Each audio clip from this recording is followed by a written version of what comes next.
Olá! Hoje o podcast Bastidores da Política traz a assessora parlamentar do deputado Rui Alves, Eleni Trindade. Tudo bem, Eleni? Tudo bem. Obrigada pela participação, pela vinda aos nossos estúdios. Obrigada pelo convite.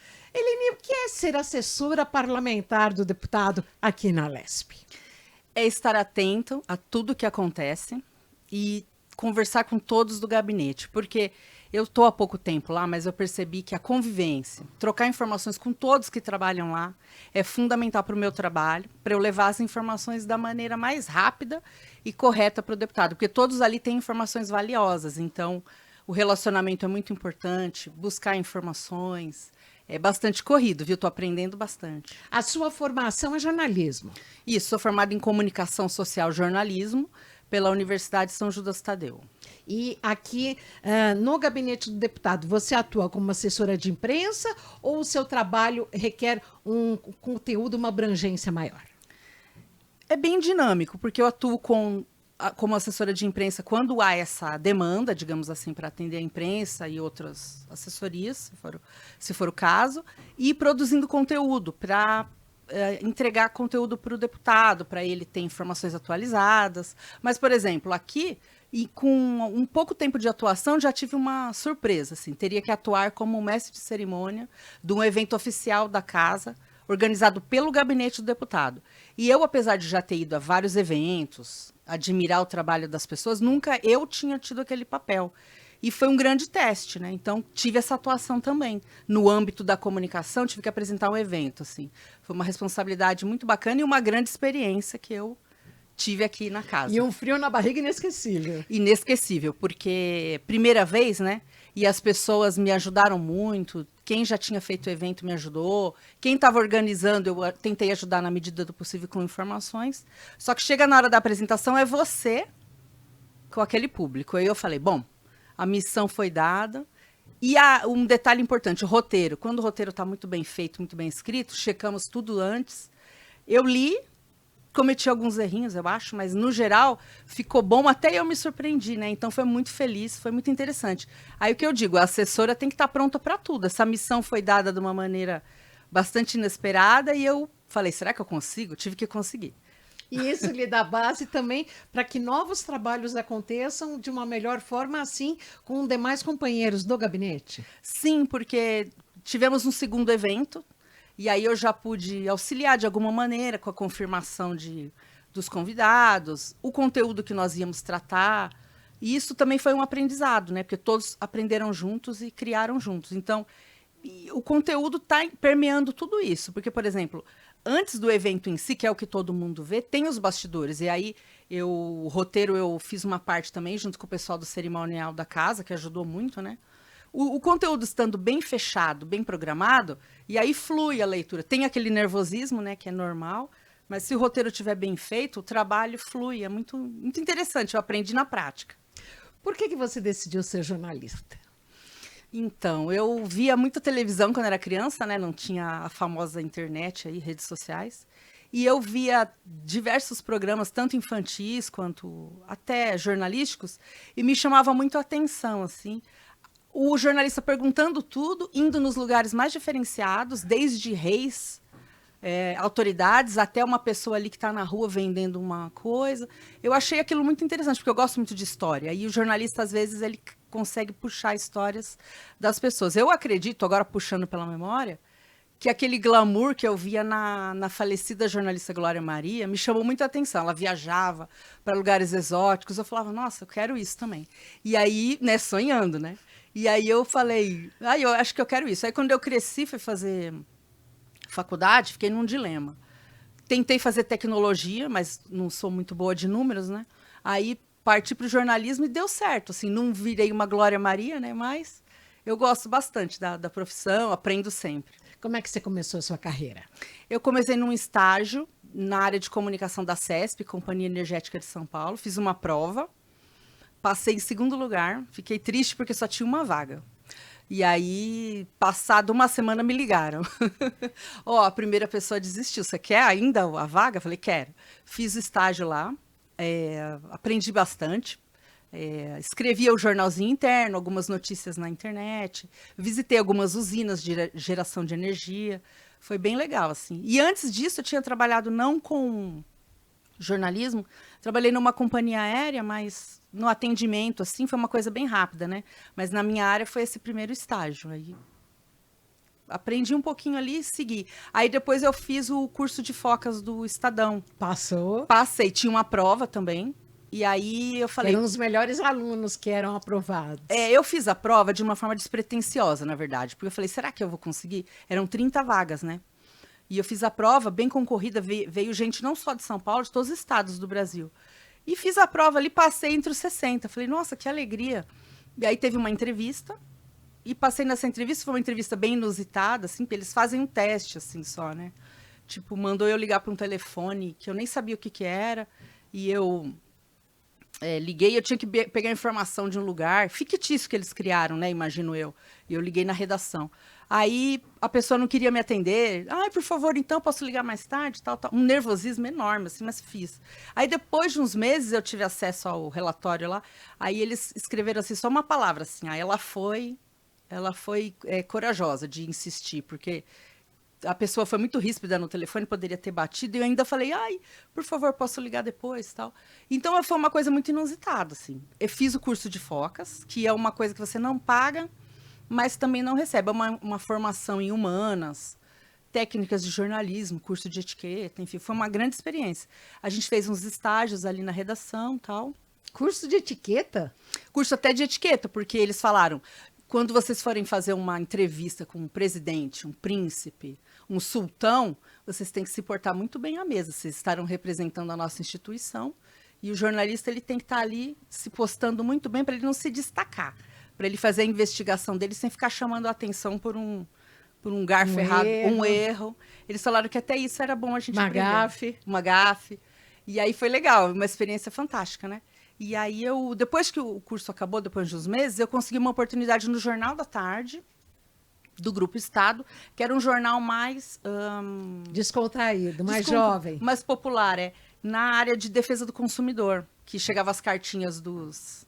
Mais uma vez, eu estou fazendo referência a uma coisa que já passou, né, digamos assim. Hoje é pela rede social, a pessoa marca o arroba da empresa, faz aquele bafafá. Antigamente não, as pessoas mandavam carta para o jornal, me ajuda. Não consegui resolver o problema com a empresa de telefonia, plano de saúde, loja. A gente recebia as cartas, fazia intermediação com a empresa e aí publicava. Era uma coluna bem popular que chamava Advogado de Defesa. A gente publicava o resumo da cartinha, a resposta da empresa e tinha um advogado que ele comentava a situação ali, ó, nesses casos, o consumidor, tal. Era uma coluna fixa, muito interessante, porque ali, até minha chefe da época, ela falou, olha, não vai ter glamour nenhum, você não vai assinar a matéria, mas você vai ter contato com os textos das pessoas, você vai aprender a editar, você vai aprender a ser concisa num texto, você vai ver, você vai ser uma grande escola. E realmente foi, depois de um tempo que eu comecei a escrever matérias de economia e defesa do consumidor. E aí fui ficando ali, fui aprendendo no jornal. E eu percebi que é no dia a dia mesmo que a gente aprende. Na faculdade a gente tem uma grande visão teórica, mas é no dia a dia ali na correria que a gente aprende. Embora na faculdade, preciso registrar isso, tive uma oportunidade muito grande que também caiu no meu colo, assim, porque a minha turma, todo mundo era tímido, ninguém queria fazer o trabalho de televisão. E aí era para entrevistar nada mais, nada menos que o pugilista Éder Joffre. E eu falei, nossa, que emoção, vou entrevistar uma figura histórica. Eu tinha essa visão romantizada, né? E entrevistei, foi bem legal. Tá perdido numa fita por aí. Fita é uma antiga mídia que usávamos para gravar as coisas. Para os mais jovens que não conhecem, o Jornal da Tarde foi um excelente jornal do Grupo Estado, foi um jovem jornal que durou aproximadamente, acho que uns 30, 40 anos. Depois, ele, na época quando começou a internet, ele foi encerrado. E o Jornal da Tarde fez história no país, na grande imprensa, né? Fez. Tem várias matérias que o pessoal sempre resgata, principalmente no esporte, eu acho. Tem uma capa muito bonita que é considerada histórica, acho que, se eu não me engano, da Copa de 82. Do garoto. Do garoto chorando. Era só a foto, praticamente, do garoto chorando com a derrota daquela seleção que era tão elogiada, né? Com grandes jogadores, tinha todo o potencial para ganhar o Tetra, talvez. E aí aquela capa histórica, né? Muito bem lembrada, sempre da crônica jornalística aqui do estado. E você ficou no Jornal da Tarde até o encerramento? Não, saiu antes? Eu saí 1 ano antes de acabar. Fiquei lá 7 anos e meio. Acabou, se eu não me engano, acabou em 2012. Eu fiquei até 2011. E quando você saiu, já estava com áreas de que ia terminar, não? De que ia encerrar? Estava, infelizmente estava. Olha. E aí eu escrevia também algumas matérias para o Jornal da Tarde, às vezes saía no Estadão, às vezes não, mas foi mais no Jornal da Tarde. Era muito bacana, uma publicação bem legal, assim, a gente convivia com todas as áreas, falava de vários assuntos, né? E, infelizmente teve essa mudança de plataformas, né? E eles optaram pelo seu encerramento, mas fez história. Qual foi sua primeira sensação ao ver sua matéria publicada com seu nome?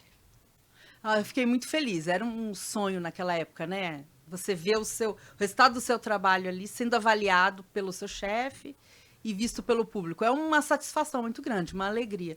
Durante o curso de Focas, eu fiz uma matéria, mas eles tinham uma regra lá que, como a gente não era contratado, né? A gente atuava como colaborador, assim, então às vezes não saía assinado. Aí eu fiz uma matéria, essa matéria me marcou, eu fiz sobre um comércio de brinquedos antigos na região central de São Paulo. Saiu no caderno de economia do Estadão, fiquei feliz, mas não tinha o meu nome, mas assim, é a primeira matéria que eu lembro, assim, que saiu. E no Jornal da Tarde foi uma matéria sobre como comprar fraldas, avaliar a qualidade, porque tinha uma época ali, num determinado momento, que estava tendo muita reclamação no Procon de São Paulo sobre fraldas. Aí a gente fez um apanhado geral, porque as matérias eram de serviço. Um apanhado geral, como o consumidor escolhe, qual é o melhor produto, é antialérgico, não é? É uma matéria assim de serviço para... Então foi sobre fraldas para bebês. Assim, então, e você observa que isso foi o quê? Na década de 90? Foi 2000 Por volta de 2000... Não, 2000 já, 2008, 2007. Então, de lá para cá, você observa que o jornalismo mudou muito, assim como o interesse dos leitores? Mudou muito. Inicialmente foram as plataformas que mudaram. É como, num primeiro momento, a gente tinha essa sensação que as plataformas físicas, né, que era o jornal, ia para o online. Só que a transformação foi muito grande. Começaram a aparecer outros canais, outros conteúdos que dispersaram a atenção dos leitores. Então, agora, com o passar do tempo, o jornalismo foi deixando de ser o principal conteúdo ali, e ele passou a concorrer com outros tipos de... Acho que virou conteúdo, como a gente fala atualmente, né?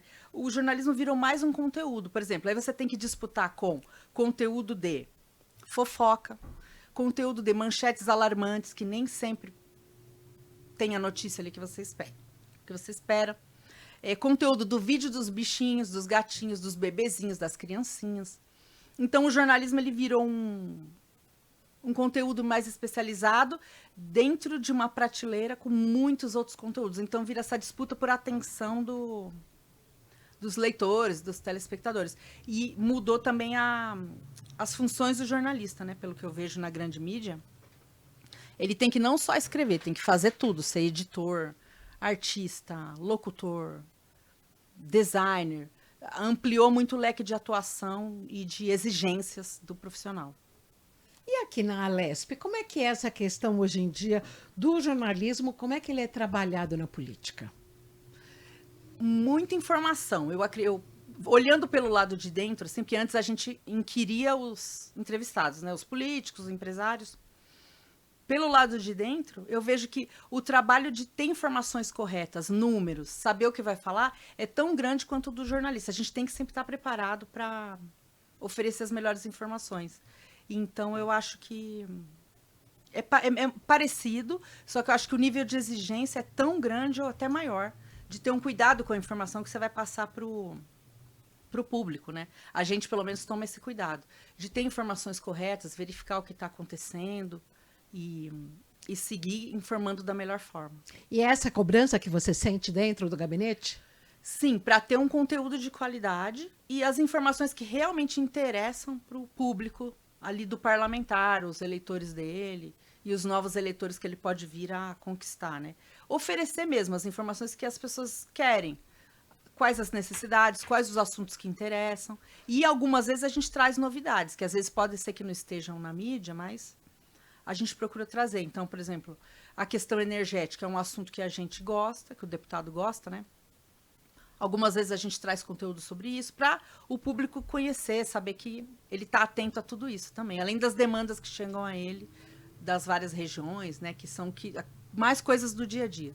Saúde, educação, que as cidades estejam com estrutura melhor e assim por diante. Esporte, que é um assunto também que a gente procura acompanhar bastante. No nosso papo em off, você disse que as redes hoje são uma extensão do mandato. Por quê e como? Da seguinte maneira, o deputado mostrando ali que ele está atento ao que as pessoas estão buscando dele, né? Porque ele sempre que chega alguma sugestão, algum comentário, a gente procura acompanhar, ver de onde veio aquilo e apresentar também o que está sendo feito.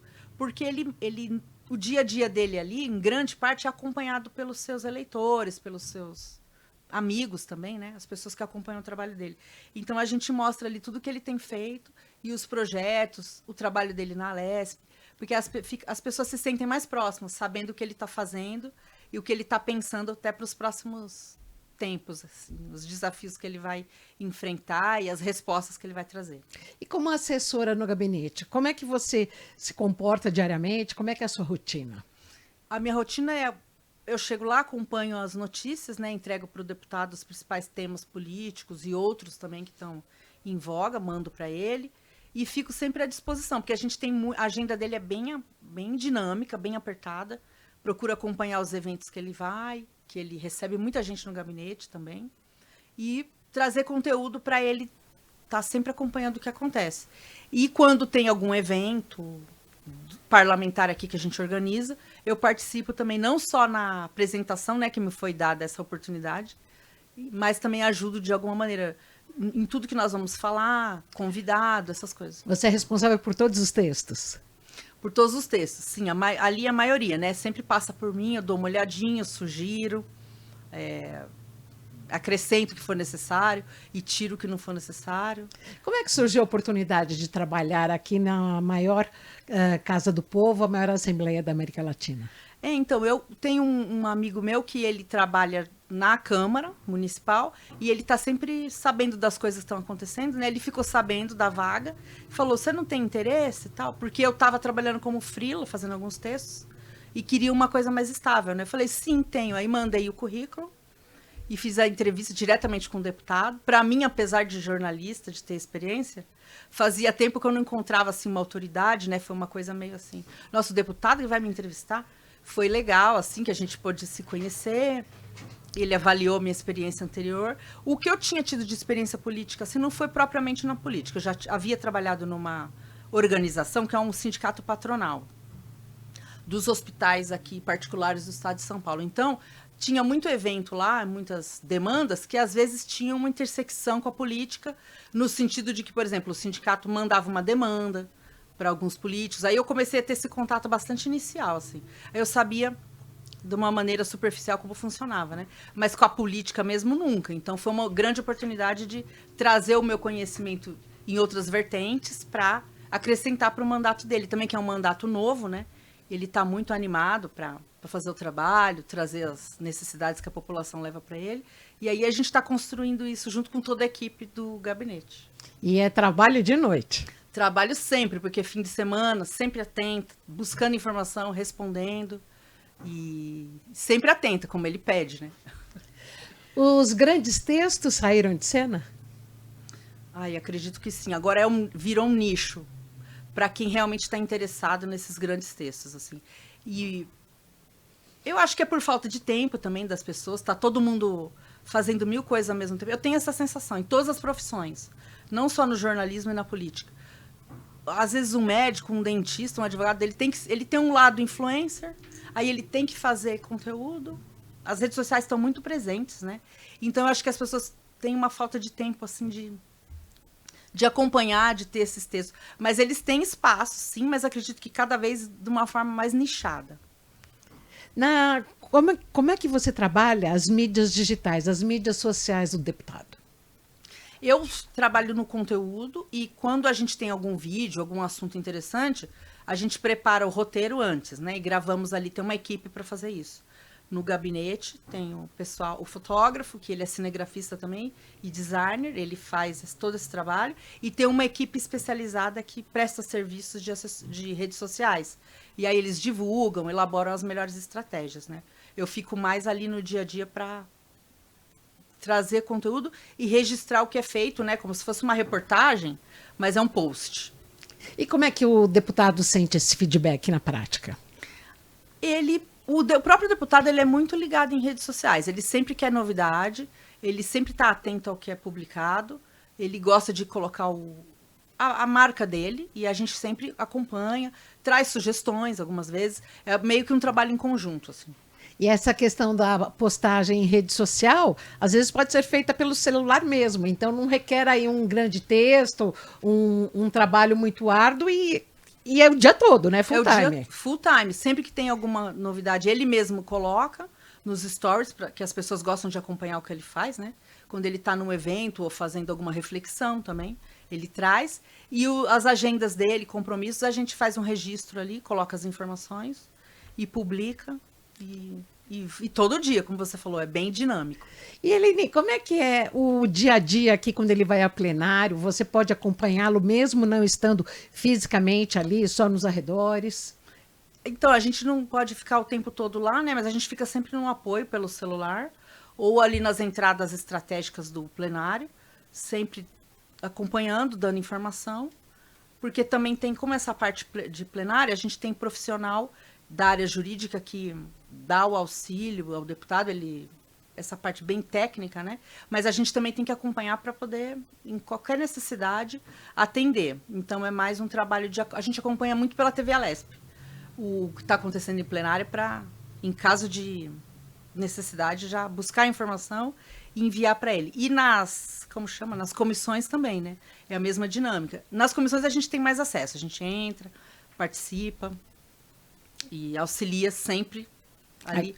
Agora no plenário já não é possível, né? Não é possível que tenha essa regra, né? Fica só restrito ali os deputados. Mas quando ele vai fazer um pronunciamento, alguma coisa, a gente entra, né? A equipe entra, faz a foto e tal.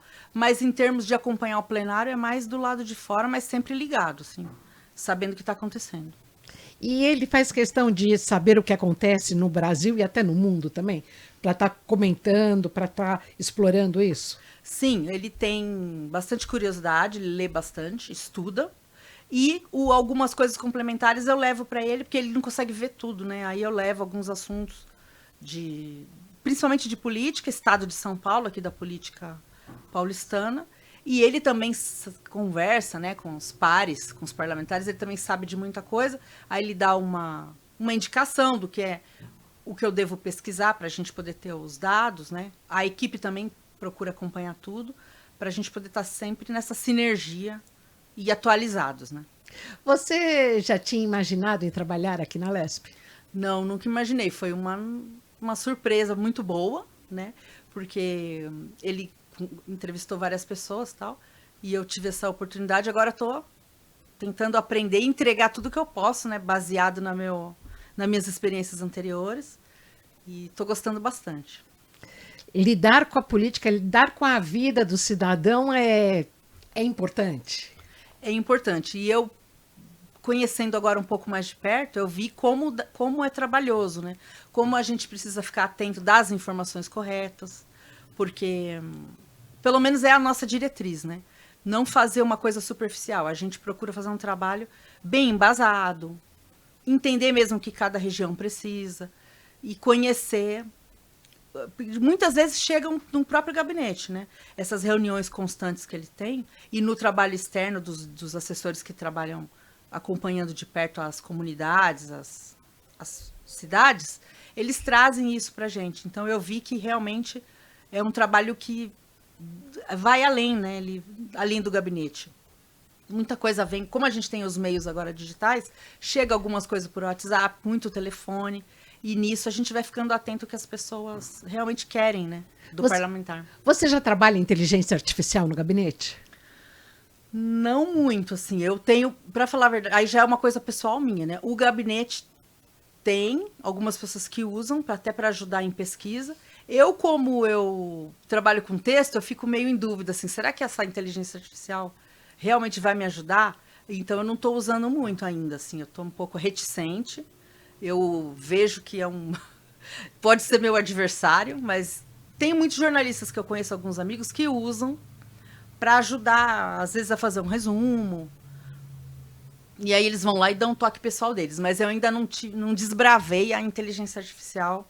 Eu estou um pouco em dúvida, estou esperando ela se consolidar mais para eu ter uma maior segurança, assim. E eu prefiro também autoestimular a minha cabeça para eu sempre conseguir escrever o que for necessário, assim. Eu estou um pouquinho em dúvida em relação à inteligência artificial. Eu acho ela muito...